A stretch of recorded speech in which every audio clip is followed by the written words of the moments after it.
అందరికీ నమస్కారం అండి. ఈరోజు మనం ముఖ్యంగా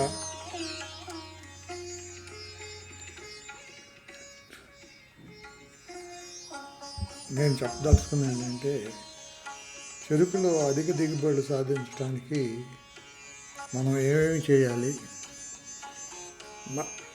అనేది దానికంటే మనం అధిక దిగుబడులకి సాంకేతిక లోపాలు ఏమైనా ఉన్నాయా అంటే, ఫ్యాక్టరీలో మన వ్యవసాయ సిబ్బందిగా మనం పనిచేసేటప్పుడు మనకి అనేక విషయాలు తెలుసుకోవాల్సిన బాధ్యత ఉంది. అందుకనే నేను ఈరోజు మీకు ఈ సబ్జెక్టు మీద మాట్లాడదామనే ఉద్దేశంతో ముందరకు వచ్చాను. యాక్చువల్గా అధిక దిగుబడులు అంటే ఏంటి? లిమిటేషన్ ఏమైనా ఉంటుందా? తప్పకుండా ఉంటుంది. లిమిటేషన్స్ మనం పెట్టే పెట్టుబడులను బట్టి లిమిటేషన్ ఉంటుంది. మన పెట్టుబడుల కంటే దిగుబడులు ఎక్కువ వచ్చినప్పుడే మనకు లాభాలు ఉంటాయి. అంటే పెట్టుబడులు ఎక్కువ పెట్టేసేసి దిగుబడులు దానికంటే ఎక్కువ రాకపోతే మనకు లాభాలు ఉండవు. ఇది ముఖ్యంగా మనం అందరం కూడా షుగర్ ఫ్యాక్టరీలో పనిచేసేవాళ్ళం, కానీ రైతులు కూడా బాగా విజ్ఞానం గల రైతులు అందరూ కూడా చెప్తూ ఉంటారు. దీనికి ముఖ్యంగా నేను మీ దగ్గర కొన్ని సాంకేతికమైన లోపాలు ఉంటాయి. అధిక దిగుబడులు పొందాలంటే కొన్ని సాంకేతిక లోపాలు ఉంటాయి.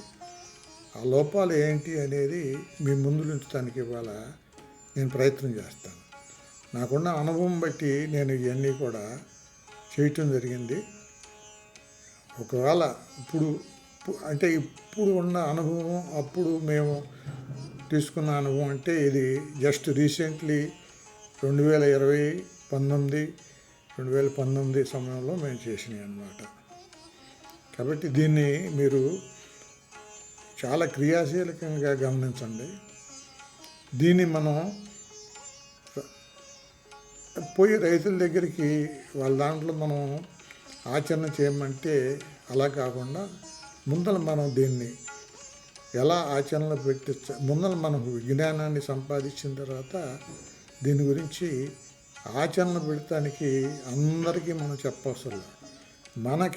మనకు దగ్గరగా ఉండే రైతులు మనతో కొంతమంది ఏకీపిస్తూ ఉంటారు కొన్ని విషయాల్లో, అంటే చెరుకు విషయాల్లో. వారికి ముందర తీసుకుని వారిని మనము ఈ విషయాలు చెప్పి వాళ్ళ పొలాల్లో కనుక అవలంబించితే తప్పకుండా దిగుబడులు బాగా చేయొచ్చని నా ఉద్దేశం అన్నమాట. సో చెరుకు అధిక దిగుబడులకి సాంకేతిక లోపాలు. సాంకేతిక లోపాలు ఏంటి? ఇవన్నీ మనం సాంకేతికంగా మనం ఈ లోపాలన్నీ కూడా మనం చేయగలం అంటే ముందర అసలు మనం విజ్ఞానాన్ని తెలుసుకుంటే తర్వాత చేయగలది అనేది తర్వాత నేర్చుకుందాం.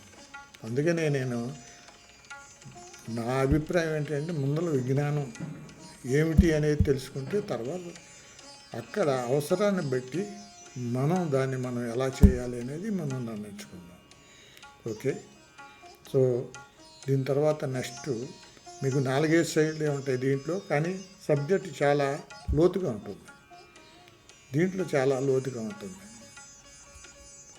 సో ఈ స్లైడ్లో మీకు చూపించేది చెరుకు మరియు పంచదార దిగుబడులకు సాంకేతిక లోపాలు.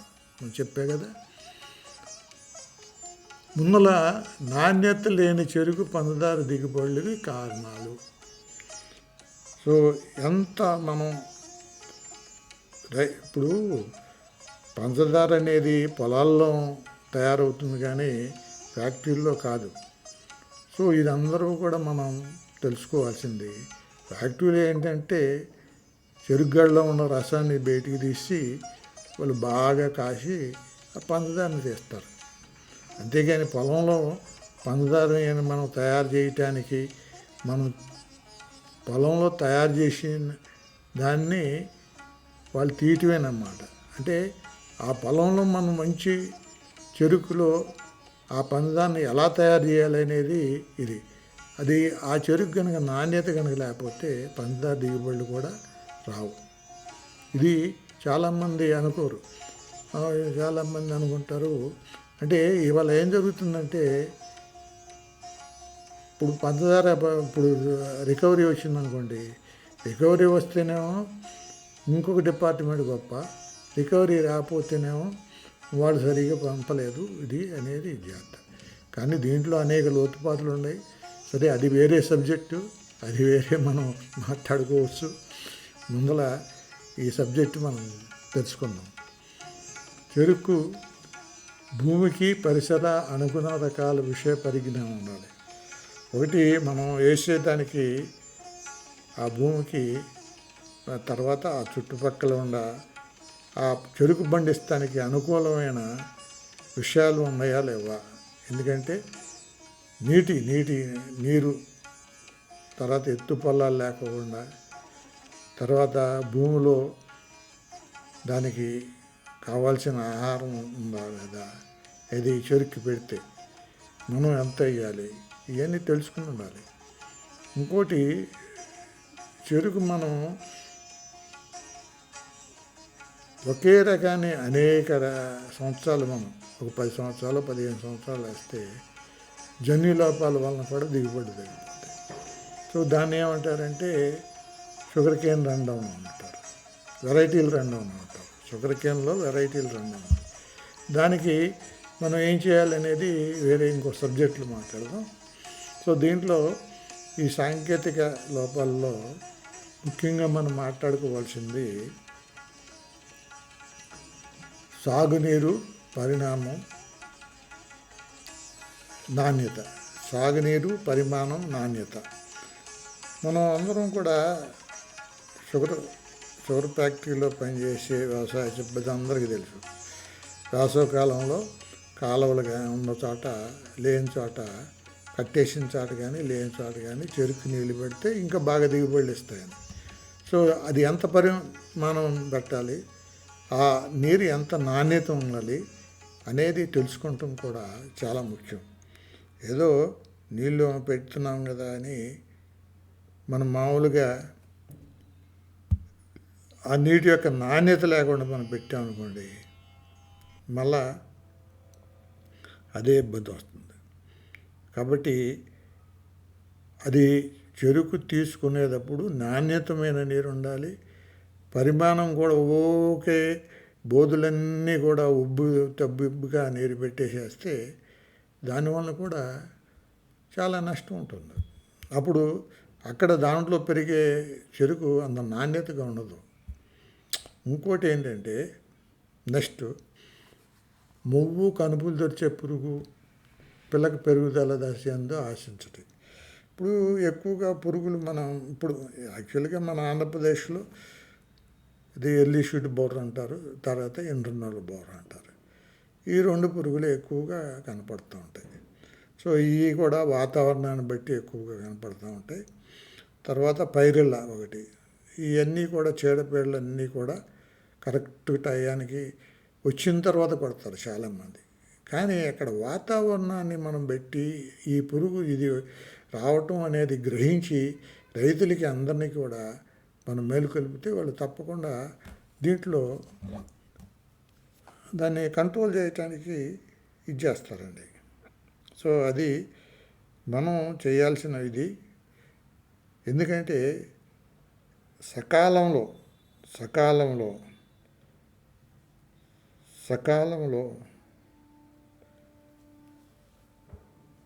పురుగులు వస్తాయని మనం ఆశించి దానికి తగ్గట్టుగా మనం నివారణోపాయాలు ముందలుగా తీసుకుంటే, అంటే మొత్తం ఇప్పుడు పొలంలో ఒక పక్కన కనపచ్చు, అప్పుడు మనం అశ్రద్ధ వహించామనుకోండి మొత్తం పొలం అంతా గౌరవపోతుంది. సో ఇవన్నీ కూడా మనం గ్రహించి చేయాలి. తర్వాత మూడోది చెరుకు యాంత్రీకరణ అనుసరించవలసిన కార్యక్రమం. ఇది అన్నిటికంటే చాలా ముఖ్యమండి. ఇప్పుడు చెరుకు వేసాము, పెట్టుబడి పెట్టాము, మన పెట్టుబడిలో 40 నుంచి 50% చెరుకు నరకటానికి తోలకానికే సరిపోతే ఇక మనమేం ఇది చేస్తామండి? మనమేం చేయలేము. రైతు కూడా చేతులు ఎత్తేసేయాల్సి వస్తుంది. సో దీనికి ప్రత్యామ్నాయంగా యాంత్రీకరణ చేయటం అనేది చాలా ముఖ్యం. ఇది యాంత్రీకరణ అనేది వేరే సబ్జెక్టుగా మనం విపులంగా చెప్తాను. అది యాంత్రీకరణ తర్వాత. ఇంకోటి ఏంటంటే చెరుకు నరుకు కూలీలకి ఒకప్పుడుకి ఇప్పటికి నరికేటప్పుడు చాలా తేడా వచ్చింది. ఒకప్పుడు చెరుకు ఆకు శుభ్రంగా తీసేసేవాళ్ళు, పైన దవ లేకుంటే కింద ఎక్కడైతే కనుకుందో అక్కడి వరకు కొట్టేసేసి చచ్చుకర్ర కూడా తీసేసేసి వాటర్ షూట్లు ఇవన్నీ కూడా తీసేసేసి శుభ్రంగా కట్టేవాళ్ళు.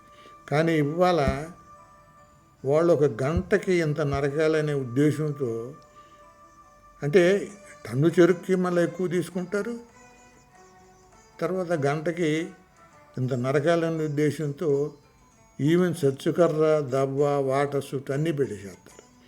ఇది అసలు ఇటువంటి చెరుకు కనుక ఫ్యాక్టరీకి తోలితే అసలు నాణ్యత లేని చెరుకు అన్నాను చూశారు. ఇది ఎంత నాణ్యత లేని చెరుకు. ఇంకోటి ఏంటంటే మీకు చెప్పేది, భూమి చెరుకును బట్టి బోధుకి దూరం కూడా వేసేది మనం. ఆ యొక్క భూమిలో పటుత్వాన్ని బట్టి మనం, ఆ రకాన్ని బట్టి బోధుకి దూరం, అంటే అనేకమైన చెరుకు పరిశోధన స్థానాలు వారు చెప్పారు, ఇంతంత బోధి పెట్టాలి, ఇంతంత బోధి పెట్టాలి. కాకపోతే ఏంటంటే ఇవాళ లోకల్గా కూడా మనం వేసే భూమిని ఆలోచన చేసి చెరుకు రకాలను బట్టి బోధికి దూరం కూడా నిర్ణయించడం చేయాలి. అదే కనుక యాంత్రీకరణ వస్తే కొంచెం ఇంకా ఎక్కువ పెట్టాల్సిందే.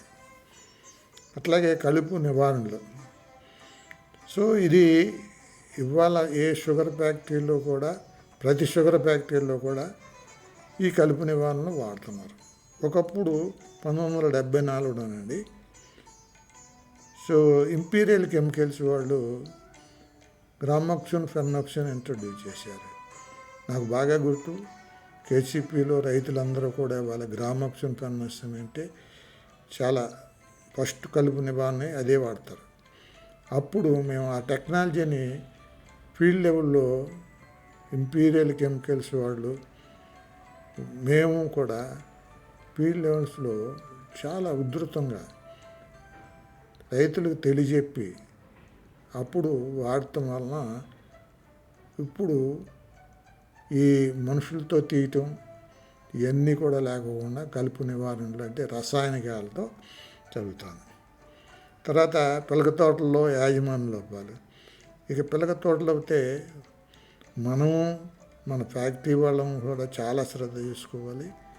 మనం అంటే అగ్రికల్చర్ డిపార్ట్మెంటు, వ్యవసాయ సిబ్బంది పిలక తోటల్లో మొక్క తోటలు వల్లే పెంచగలిగే స్తోమత రైతులు కలగజేసి రైతులు అవలంబించితే తప్పకుండా మనకి ఏ ఫ్యాక్టరీకి కూడా చెరుకు తక్కువ కాదు. అంటే ఇదొక పాయింట్ అన్నమాట. కాబట్టి పిలక తోట యాజమాన్యాలు కూడా వీటన్నిటికంటే ఇంకోటి ఏంటంటే, నేను తక్కువ పెట్టుబడులతో ఎక్కువ చెరుకు దిగుబడి, తక్కువ పెట్టుబడులతో అంటే అసలు దానికి ఆ మొక్కకి ఆ రకానికి పెట్టవలసిన ఎరువులు లేకపోతే ఇతర నీరు పెడతాం కానీ, పురుగు మందులు చల్లటం కానీ, తర్వాత జడ చుట్టూ కానీ ఇవన్నీ కూడా చేస్తే అంటే చెయ్యాలి. కానీ సరైన టైంలో పెట్టుబడులు తక్కువ పెట్టి దిగుబడులు బాగా వచ్చేటట్టు చూసుకోవాలి. అది రైతు ఆలోచన పరంగా చేయాలి. మనం కూడా రైతులకి అప్పుడప్పుడు సజెషన్ ఇచ్చాలి. నెక్స్ట్ ఇది అంటే కాంప్లికేటెడ్గా ఉండినా కానీ ఇవన్నీ కూడా లోతుగా ఆలోచించినప్పుడు మనకు అక్కడ మన లోపాలు అంటే లోకల్గా మీరు ఏ లోపాలు అనేది తెలుసుకుని దాన్ని బట్టి మీరు దీన్ని సవరణం చేస్తే దిగుబడులు తప్పకుండా పెరుగుతాయి అన్నమాట. మీకు ముఖ్యమైన విషయం ఇంకోటి ఏంటంటే ప్రపంచ నీటి వినియోగం. ఇవాళ చాలా దేశాల్లో నీరు లేక అల్లమటించిపోతున్నారు. అంటే నీరంటే తాగే నీరు అన్నమాట. లేకపోతే ఇప్పుడు మనం ఎట్లా తాగుతున్నామో శుద్ధి చేసి, అట్లాగే వ్యవసాయంలో నీరు కూడా కలుషితం కాకుండా పెట్టగలిగితేనే ఏ పంట అయినా దిగుబడులు ఇస్తాయి. అంతేగాని మనం ఏదో ఒకటి నీళ్ళు పెట్టేసేసి అయిపోయిందిరా మన పని, మనం చేసాం, నీళ్ళు పెట్టేసాం, అది దిగుబడి రావాలంటే రాకపోవచ్చు. ఇందాక నేను చెప్పే కదా, నాణ్యత, పరిణామం ఇవన్నీ కూడా ఆలోచన లేకపోతే ఏ పంట పండదండి.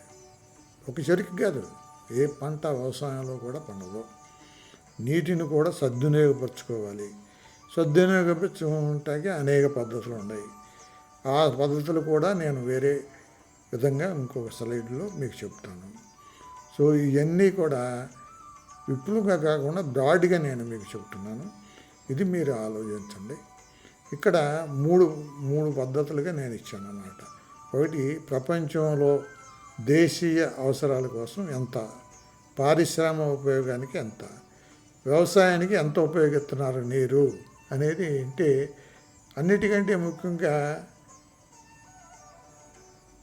వ్యవసాయానికి ఎక్కువ ఉపయోగిస్తున్నాం ప్రపంచీకరణలో మనం ఆలోచన చేస్తే. సో అటువంటిప్పుడు మనం వ్యవసాయంలో ఉపయోగించే నీరు దానికి అనుకూలంగా, పంటకి పైరుకి అనుకూలంగా లేనప్పుడు దిగుబడులు కూడా తగ్గిపోతాయి. సో దానికి అనుకూలంగా చేయాల్సిన పద్ధతి మనం ఉంది. దీన్ని ప్రపంచంలో ఇది ఇచ్చాను. తర్వాత తక్కువ మధ్య ఆదాయ దేశాలలో ఎట్లా ఉపయోగిస్తారు ఈ నీరుని. ఇక్కడ కూడా వ్యవసాయానికి ప్రపంచంలో 70% అయితే నీరు వ్యవసాయానికి ఉపయోగించేది. ఈ దేశాల్లో ఎంత అంటే 82% ఉపయోగిస్తారు వ్యవసాయానికి.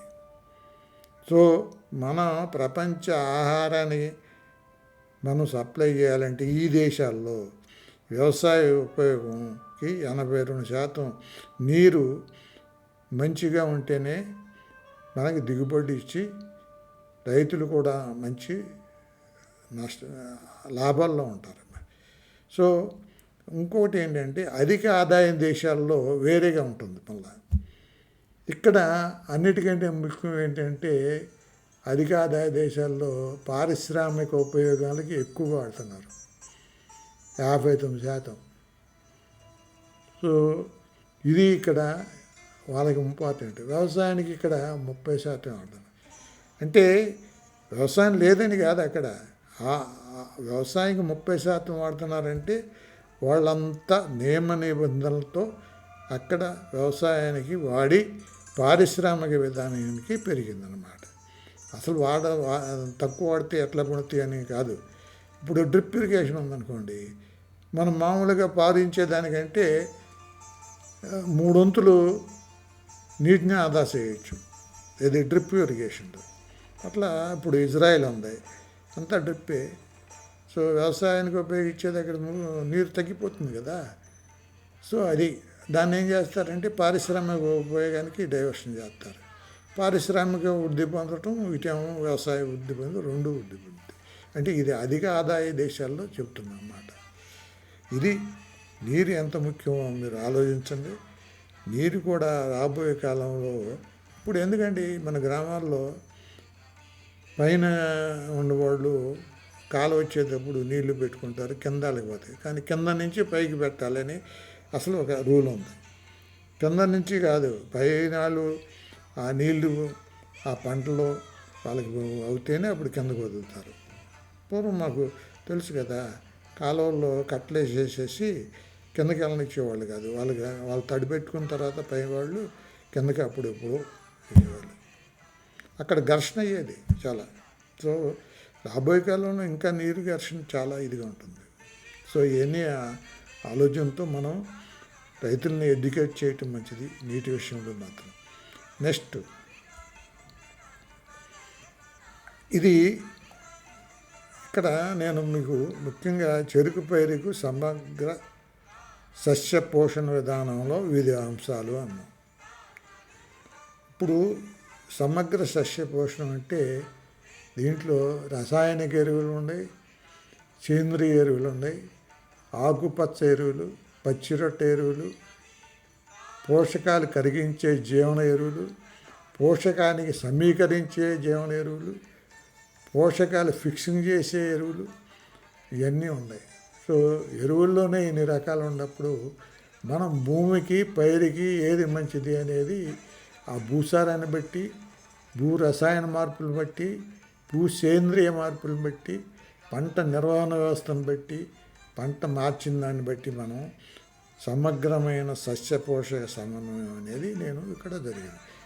అంటే దీనిలో ఇన్డెప్త్గా నేను సేంద్రియ ఎరువులు అంటే ఈ సేంద్రియ ఎరువులు వేయమని కానీ, ఆకుపచ్చ ఎరువులు, పచ్చిరొట్ట ఎరువులు, పచ్చిరొట్ట ఎరువులు అందరికీ తెలుసు, సేంద్రియ ఎరువులు అంటే అందరికీ తెలుసు. కాకపోతే దీంట్లో పోషకాన్ని కరిగించే జీవన ఎరువులు, పోషకం సమీకరణ చేసే జీవన ఎరువులు, పోషక ఫిక్సింగ్ జీవన ఎరువులు, ఇవన్నీ కూడా మీరు తెలుసుకోండి. దీనికోసం ప్రత్యేకంగా నేను కూడా మళ్ళా మీకు ముందరకు వస్తాను. ఈ సబ్జెక్టు కూడా చాలా ఇంపార్టెంటు. ఇది ఒక చెరుకే కాదు, వ్యవసాయంలో ఎవరికైనా రైతులకి ఇంపార్టెంటు. మనం కూడా మనం చెరుకు రైతు దగ్గరికి వెళ్ళామనుకోండి, ఆయన ఇతర పంటలు కూడా అడగొచ్చు మనం, ఎందుకంటే వ్యవసాయం సిబ్బంది కాబట్టి. సో దీన్ని బట్టి అన్నీ కూడా మనం ఆలోచనలో పెట్టుకుని విజ్ఞానం సంపాదించి అంటే రైతులకు సలహాలు ఇవ్వటానికి పనికొస్తుంది. నెక్స్ట్, సో ఇది చాలా మీకు కాంప్లికేటెడ్గా ఉంది కదా చూస్తే. ఇది చాలా కాంప్లికేట్, దీంట్లో ఏం లేదు. ఇప్పుడు ట్రాష్ షెడర్ ఉంది. ఇది 20 సంవత్సరాల మట్టి రైతులకి చెప్తానే ఉన్నాం. చెరుకు చెత్తనంతటా కూడా పిలక తోటలు కొట్టేసిన తర్వాత, మొక్క తోట కొట్టేసిన తర్వాత కాల్చేస్తారు, పిలక తోట కొట్టేసిన తర్వాత తాగుతారు. ఆ మొక్క మోడు వచ్చిన తర్వాత పిలకలేస్తాయి, అప్పుడు స్టబుల్ షేవింగ్ చేస్తారు మొక్క తోట చేసిన తర్వాత. సో అలా అసలు పద్ధతులు అలా చేస్తున్నారు. కానీ ఇవాళ వ్యవసాయ పద్ధతిలో ఈ చెరుకు చెత్తని కాలటం అనేది చాలా ఇది. ఎందుకంటే దీనివలన అనేకమైన కర్బన గ్యాసులు అవన్నీ వచ్చి అసలు వాతావరణాన్ని కాలుష్యం చేసి మనకి వాతావరణం పరిస్థితులు కూడా ఇలా ఉండటానికి ఇదొక చెరుకే కాదు, ఎవరి పంటలో కూడా మీకు పేపర్లో చూస్తూ ఉంటారు. ఢిల్లీ చుట్టుపక్కల ఈ హర్యానా, పంజాబ్లో ఈ వీటు ఇవన్నీ కూడా, ఈ వరి ఇవన్నీ కూడా ట్రాష్ అంతా కాల్చేసేస్తున్నారు. కాల్చటం వల్ల ఏంటంటే ఈ కర్బన్ ఉద్గంధాలు అన్నమాట, ఇవన్నీ కూడా వచ్చి చాలా వాతావరణం కాలుష్యం చేస్తున్నాయి.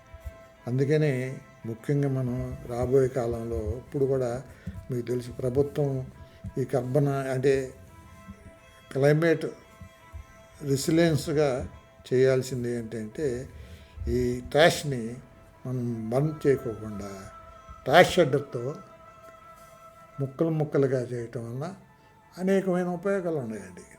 దీంట్లో ఇవన్నీ కూడా నేనేదో రీసెర్చ్ చేసి కాదు, ఇవన్నీ కూడా సంగ్రహించి మీ ముందు ఉంచుదామని చేస్తున్నాం. మెయిన్ ఉపయోగాలు నేను చెప్తాను. భూరక్షణ, భూరక్షణ అంటే నీటి ఆవిరి, భూ ఉపరితల వేడి తగ్గుతుందన్నమాట. అండ్ స్లాష్ ప్రవాహ వేగం, గాలి కోతను నిరోధించుతుంది. ఇది ముఖ్యంగా దీంట్లో భూరక్షణ అంటే. భూభౌతిక లక్షణాలను మెరుగుపరుస్తాయి. భూభౌతిక లక్షణాలు ఏమిటండి? భూ ఉత్పాదన మెరుగుపడి భూమిని దున్నుట తీవ్రత తగ్గుతుంది, భూ సాంద్రత తగ్గి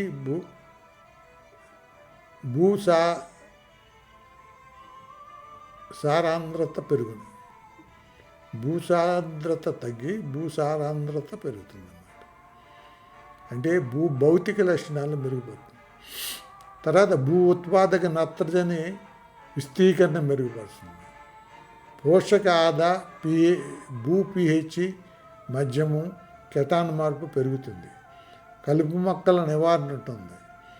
పంచదార దిగుబడి పెరిగి చెరుకు పంచదార నాణ్యత పెరుగుతుంది. చెరుకు దిగుబడి తగ్గకుండా ఎక్కువ పిలక తోటలు పెంపకవచ్చు. ఇది పరిసర వాతావరణ కాలుష్యం ఉండదు. సో బరం చేయటం వలన వాతావరణ కాలుష్యం అనుకున్నాం కదా, ఇవన్నీ ఉండవు. అసలు మీకు ఒక్క కలుపు మొక్క కనపడదండి. అసలు మీకు కలుపు ఏ ముందు కొట్టవసరలా. దీంట్లో ట్రాష్ షెడ్లో ఒక కలుపు ముందు వాడు.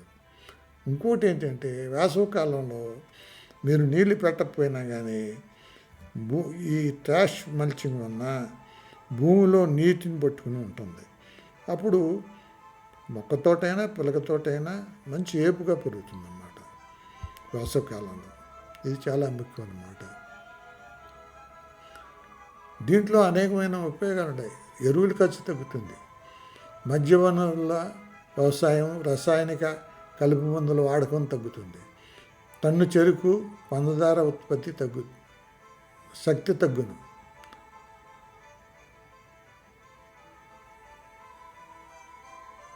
కొత్త పైరు నందు భూమి తయారు తగ్గును. ఒకవేళ మనం కొత్త పైరుగా మనం ఏదైనా వేయాలంటే దాన్ని తయారు చేయటానికి కూడా భూమి గుల్లబారుతుంది అన్నమాట. పరిశుభ్రమైన గాలిని ప్రోత్సహించి గాలిలోని అపరిశుద్ధతను తగ్గింది.